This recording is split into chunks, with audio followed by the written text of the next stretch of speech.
Assalamualaikum warahmatullahi wabarakatuh. Selamat pagi dan semoga sehat selalu. Pemirsa, kita telah melalui pemilihan umum dan saat ini Pilkada Serentak 2024 sedang kita hadapi. Hari ini bersama Bapak Penjabat Wali Kota Parepare, Bapak Dr. Abdul Hayat Ghani, kita akan mengetahui sudah sejauh mana pemerintah Kota Parepare dalam mempersiapkan Pilkada Serentak 2024 dan seperti apa netralitas ASN-nya.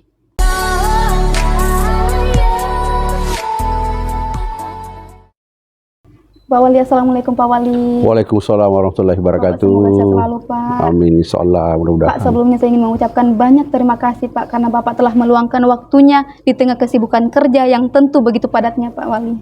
Ya. Oke, baik. Pak Wali, maaf langsung saja Pak terkait pertanyaan pertama Pak. Dalam mendukung pilkada ini tetap demokratis dan transparan Pak, seperti apa sih Pak pemerintah Kota Parepare dengan hal itu Pak? Iya. Jadi terima kasih juga saya sampaikan kepada teman-teman yang memfasilitasi hari ini. Saya ingin sampaikan bahwa seperti apa pemerintah daerah mempersiapkan pilkada demokratis ini. Pertama, jauh hari sebelumnya ini tentu kita mengapresiasi teman-teman OPD yang ada, bagaimana mempersiapkan penganggaran lebih awal yang memadai untuk itu. Berikut bagaimana melakukan pembekalan kepada masyarakat sehingga ruang, waktu, tempat tersedia untuk kenyamanan dan keamanan masyarakat untuk mengikuti pesta demokrasi ini. Nah, berbicara masalah demokrasi tentu intinya adalah rakyat dilibatkan langsung di dalam pengambilan keputusan. Karena itu tidak henti-hentinya pemerintah daerah melalui sosialisasi, melalui edukasi di lapangan, infrastruktur kita sampai ke desa, kelurahan, desa tidak ada di sini tapi kelurahan, camat, ya, OPD yang terkait, Kesbangpol, Satpol, semua itu dibekali bagaimana menggagas, mengawasi dan memberikan edukasi kepada masyarakat sehingga pesta demokrasi ini yang betul-betul ini bersejarah untuk Indonesia. Karena itu ya seperti itu. Nah, saya selaku PJ Wali Kota yang tahu bahwa program prioritas pertama PJ Wali Kota itu adalah bagaimana mensukseskan pemilihan umum. Iya. Nah, untuk mensukseskan ini kita tidak cukup dengan sendiri. Kita sadar bahwa keterbatasan itu ada, jadi optimalisasi peran serta Porkofinda itu cukup. Berarti ada Polresnya, ada kejaksaannya, dan dimnya, dan pengadilan seterusnya. Ini kita kompak dan kita melakukan rapat koordinasi tiap bulan. Ini saya rencanakan lagi waktu dekat rakor Porkofinda dan insya Allah menjelang hari H itu terakhir rakornya. Ini semua adalah bagian penting untuk melihat sisi-sisi mana yang menjadi kelemahan kita sehingga ada rakor. Contoh kasus, alhamdulillah kemarin kita sudah lakukan satu kali debat dan sukses. Karena satu hari sebelum itu kita sudah cross lapangan. Apa-apa yang kurang di mana, termasuk di mana dilewati, di mana istirahatnya ini kandidat paslon ini, kita sudah pastikan secara akurasi. Iya. Ya mohon maaf ya, ada baca media baru gagal gara-gara listriknya mati. Itu ya sangat disayangkan. Karena ya itu proses itu mesti diulang dan seterusnya. Saya kira itu yang terpenting. Salah satu upayanya itu tersendiri Pak, rakor itu yang rakor itu yang menjadi penentu. Iya, sama edukasi terhadap edukasi, iya edukasi masyarakat. Oke. Baik Pak Wali, pertanyaan kedua nih Pak tentang netralitas ASN. Iya. Oke. Saya ingat sekali Pak, Bapak pertama kali berkantor di Parepare 20 September Bapak selalu menggaungkan tentang netralitas ASN Siap. kepada pegawainya, Pak. Ya. Nah, seperti apa, Pak, netralitas ASN ini penting dalam menjaga integritas pemerintah, Pak? Ya, bukan penting lagi, sangat penting. Ya, saya kasih sangat penting karena kalau ini lalai, kalau kita ini lengah, Iya, Pak. maka konflik akan bisa terjadi. Ya, bayangkan kalau ASN-nya tidak netral, merasa ada ketidakadilan di situ, maka bisa saja ada kelompok-kelompok tertentu yang sengaja menuntut keadilan. Nah, kita sudah melakukan itu semua. Bagaimana berdiri tegak kita ini? Ya mohon maaf, jujur saya katakan ini, saya selama PJ ini saya selalu awasi siapa-siapa yang bertamu di saya. Ya, itu salah satu contoh. Kalau ini ada lembaga atau ada NGO dan seterusnya, dan saya telah telusuri bahwa ini ada afiliasi, maka saya bilang tunda, nanti kita diskusikan setelah pilkada. Begitu maunya saya steril di sini. Nah, salah satu contoh juga kita ini ya berbangga ada Bawaslu Provinsi mengundang kita jadi narasumber di Pindrang kemarin. Itu artinya kepercayaan itu ada, dan saya sempat mengikut sertakan OPD saya. Hampir seluruh ternyata OPD saya kepala dinas dan kepala badan dan staf ahli ada di Pindrang. Itu artinya animo itu menunjukkan bahwa kita akan di Parepare ini siap dengan integritas, siap dengan kapasitas. Sudah kapasitas, siap dengan profesionalitas. Nah, itu semua kita pastikan di teman-teman kita. Ya, saya kira itu salah satu yang selama ini kita gagas. Jadi upaya-upayanya itu, Pak, seperti meminimalisir tamu yang tidak tahu, Pak, ya. Maksudnya kita mengantisipasi sampai pendapat masyarakat, oh ASN ini menerima tamu dari ini misalkan. Luar biasa. Iya, tambahan jangan ke tamu umum. Ya, saya kebetulan dilahirkan di Baru dan ada kerukunan keluarga baru mau bertamu sama saya, rombongan saya tidak terima. Mohon maaf. Jangan sampai dia pikir ini dibungkus lagi dengan hal tertentu. Ada lagi yang ngamati kita dan ya persepsi berbeda, sehingga ini menimbulkan hal-hal yang tidak diinginkan. Karena itu saya saudara, sepupu dan yang ada di situ, keluarga yang ada di Parepare, saya bilang nanti bertamunya setelah itu. Karena saya tidak mau ada percikan-percikan yang mengganggu pesta demokrasi yang dianggap bersejarah secara nasional ini. Saya kira itu. Ini menjadi komitmen tinggi dan ketegasan PJ Wali Kota, Pak, ya? Iya, untuk betul sekali. Oke. Pak, ini kan Pak, ASN kadangkala menghadapi tantangan untuk tetap menjaga netralitasnya, Pak. Tantangan seperti apa ini, Pak, yang sering dihadapi oleh ASN ini? Ya, masalah tantangan pasti. Iya. Karena tidak bisa orang dewasa, tidak bisa orang lebih sukses tanpa tantangan. Betul, Pak. Nah, kalau gitu, salah satu tantangan yang eksternal dari ASN ini ya biasa ada pengaruh-pengaruh dari oknum-oknum tertentu mengajak dan seterusnya, itu tantangan. Nah, tantangan lain yang secara internal, ya kalau tadi eksternal, internal, dari niat kemudian mentalitas yang ada pada diri ini yang mudah terpengaruh, itu juga satu tantangan. Kalau tipis pemahaman terhadap pesta demokrasi, maka saya yakin gampang dipengaruhi. Itu satu tantangan.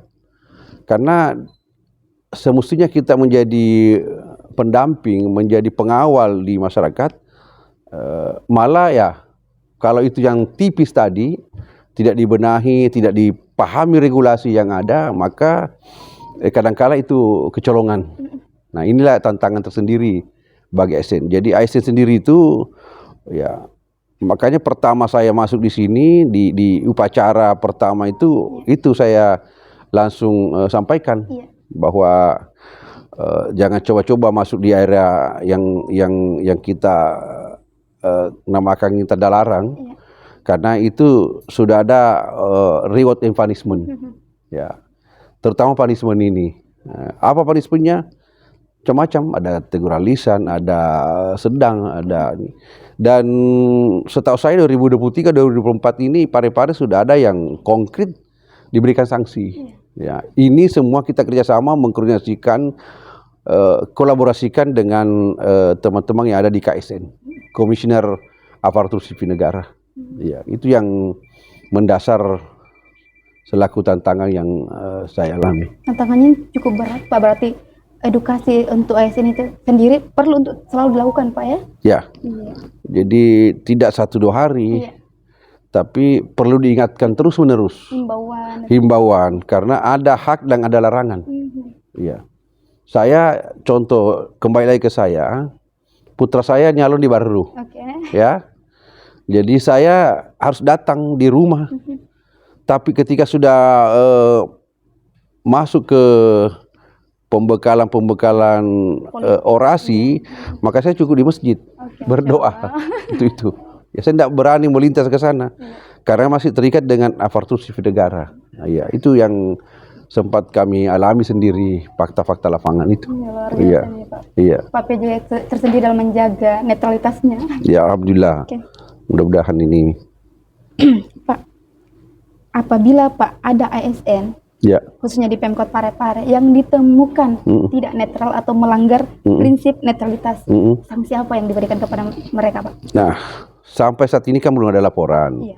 Tapi oke lah, kita mengandai-andai. Seandainya ada itu terjadi, maka langkah awal saya adalah meng-cross check kedua belah pihak.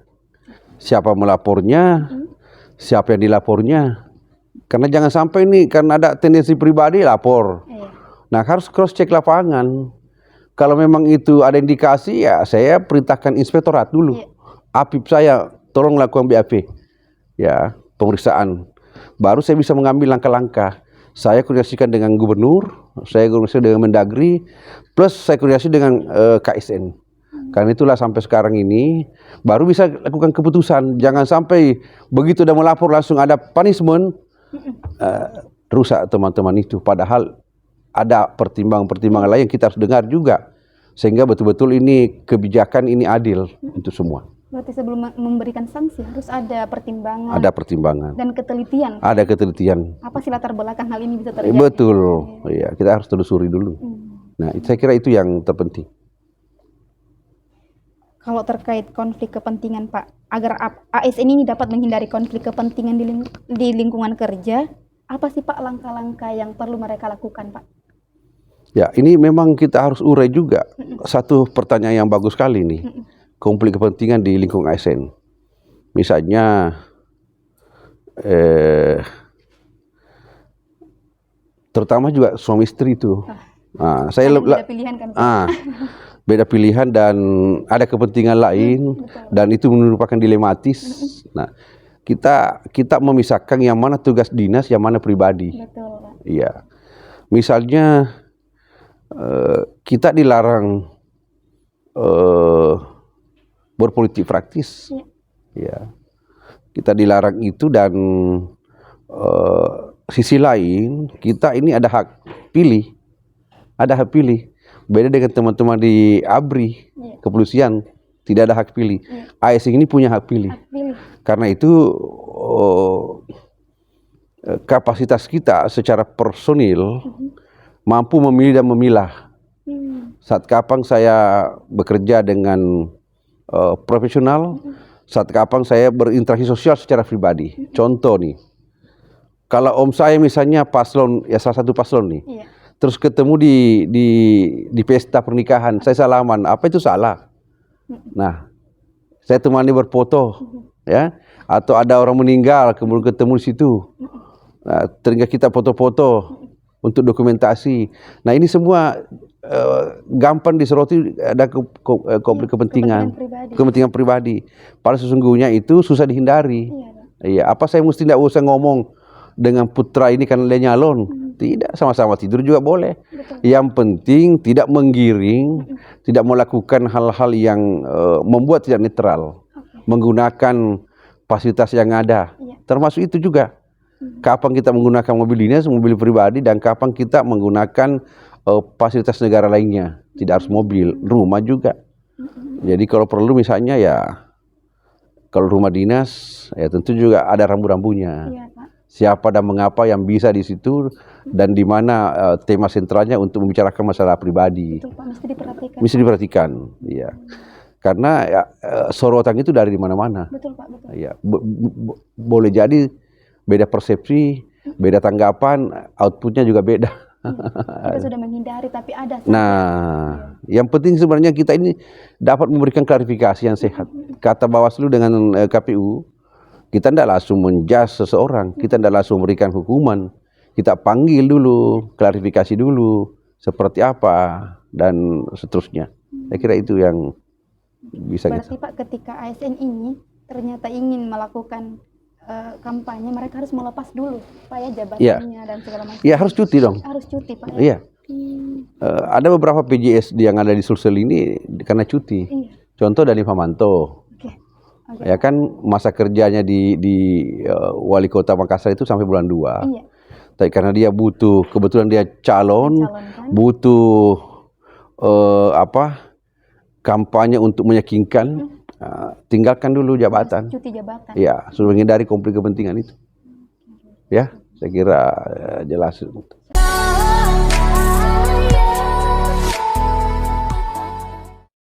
Pak, kalau terkait dampak ketidaknetralan ASN ini terhadap kepercayaan masyarakat, Pak, seperti apa sih Pak? Wah, ini fatal juga. Saya katakan fatal kalau dampak tidak netral. Iya. Pertama, konflik sosial bisa terjadi. Kedua, mencederai demokrasi. Jelas. Karena demokrasi itu bukan ketika kita di bilik suara, di TPS. Tapi demokrasi itu serangkaian sistem yang kita jalani. Tahapan-tahapan itu membuat bulat. Dan kita mengatakan bahwa ini betul-betul tingkat demokrasi Parepare sudah naik. Karena ada ukuran-ukuran. Ya, jadi tidak kita bisa menentukan tingkat demokrasi Parepare, Sulawesi Selatan, Indonesia itu dari perspektif kita, tapi itu ada yang mengukur. Nah, saya tidak persis secara teknis yang jelas naik turun tingkat demokrasi itu. Salah satu yang bisa menurunkan tingkat demokrasi suatu daerah ketika itu tadi pertanyaannya tidak netralnya suatu pemerintah daerah. Pemerintah daerah itu tidak harus wali kota, tapi termasuk ASN yang ada di dalamnya, Korpri dan seterusnya. Kira itu. Ya, karena itu kita harus pastikan cepat. Karena ini fatal sekali kalau itu yang ikut main. Iya, tadinya adalah penyelenggara, Iya. wasit tapi ikut berat sebelah. Iya. Nah, Apalagi kan ASN ini seorang pelayan publik. Nah, Pak. Itu dia. Nah, berbicara masalah layanan publik, kalau singkat cerita, kalau mau tahu lebih awal, kita ini adalah harus equity theory di situ, ada teori keseimbangan di situ. Kalau ada misalnya, wah golongan si A lambat-lambatin dikit deh, golongan si B siapa itu, oh di belakangnya ini sudah percepat sedikit.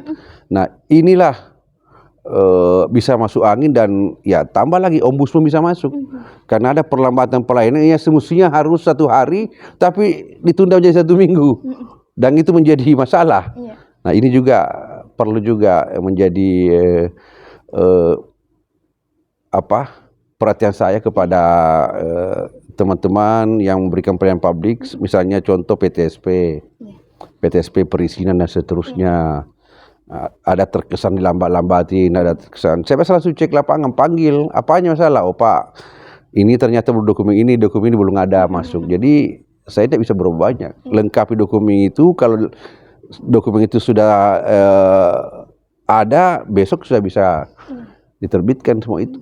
Jangan sampai masyarakat beranggapan bahwa oh ini misalkan dinas ini dia lebih condong ke sini makanya lambat. Nah itu. Aduh ya. Kalau bisa dipercepat kenapa diperlambat? Nah itu kan bahasa dulu kita.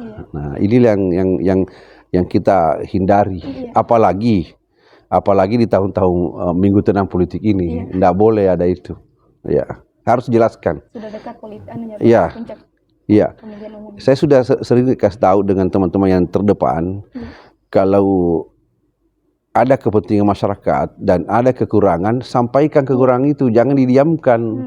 Nanti sebulan baru dicari berkasnya, ternyata sudah ada di ini, di mejanya Pak Wali Kota. Pak Wali Kota juga tidak ada informasi, jadi mesti simultan, Pak, ini menjadi prioritas, ini sangat prioritas. Nah, itu yang harus kita lakukan untuk saat Agar ini. masyarakat tidak berasumsi buruk, Iya, Pak, ya, berasumsi terkait buruk kepada pelayanan kita. itu. Iya.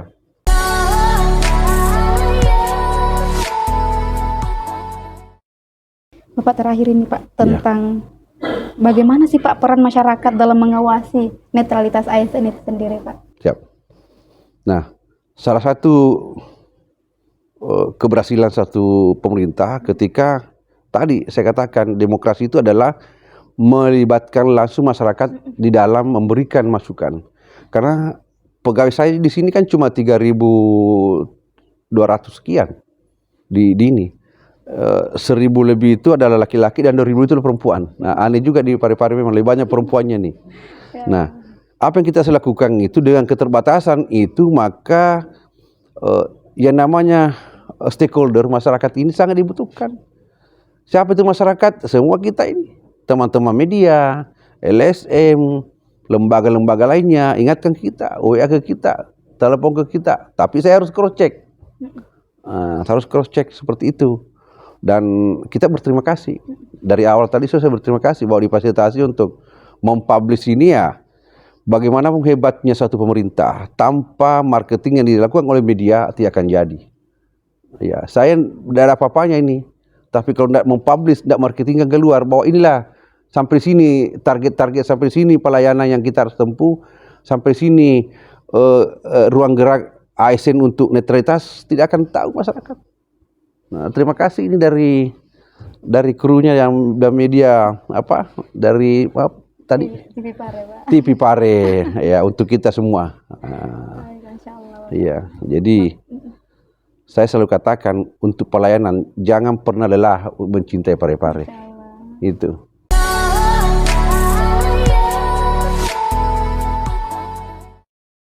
Bisa tolong Bapak apa bentuk komitmen Bapak sebagai penjabat wali kota Parepare bahwa ini loh komitmen kami sebagai ASN untuk tetap mempertahankan netralitas kami menuju Pilkada serentak 2024, Pak. Tolong statementnya, Pak. Jadi melalui TV Pare ini, ya ini live mungkin ini, pokoknya mau live mau tunda, saya berkomitmen dengan tegas. Saya pun juga harus diawasi, ya, tanpa kecuali. Laporkan saya kalau ada masalah, tidak usah tangguh, sama semua. Saya sudah katakan itu, Pak Bawaslu, kalau ada laporan ke saya, klarifikasi ke saya, panggil saya. Ya, saya pertama periksa saya dulu. Begitu komitmennya saya untuk tugas kenegaraan yang saya didatangkan kepada Parepare untuk melakukan semua itu. Tidak tanggung-tanggung. Saya ingin orang nomor satu yang harus diperiksa kalau klarifikasinya ada indikasi dan seterusnya untuk kepentingan itu semua. Terima kasih. Ya. Luar biasa, pemirsa, Masya Allah. Terima kasih banyak Pak Wali untuk diskusi ringannya hari ini. Ini diskusi ringan tapi kayak berat, Bapak. Ya. Bicara masalah pilkada, bicara masalah ASN, luar biasa, Pak. Iya, betul. Terima kasih banyak Pak Wali. Terima kasih banyak semua kepada pemirsa. Kita ketemu dengan mungkin dengan channel yang berbeda. Assalamualaikum warahmatullahi wabarakatuh. Baik pemirsa, demikian diskusi dan bentuk edukasi dari komitmen Pak PJ terkait netralitas ASN di Parepare. Saya Hestiana pamit undur diri. Assalamualaikum warahmatullahi wabarakatuh. Terima kasih.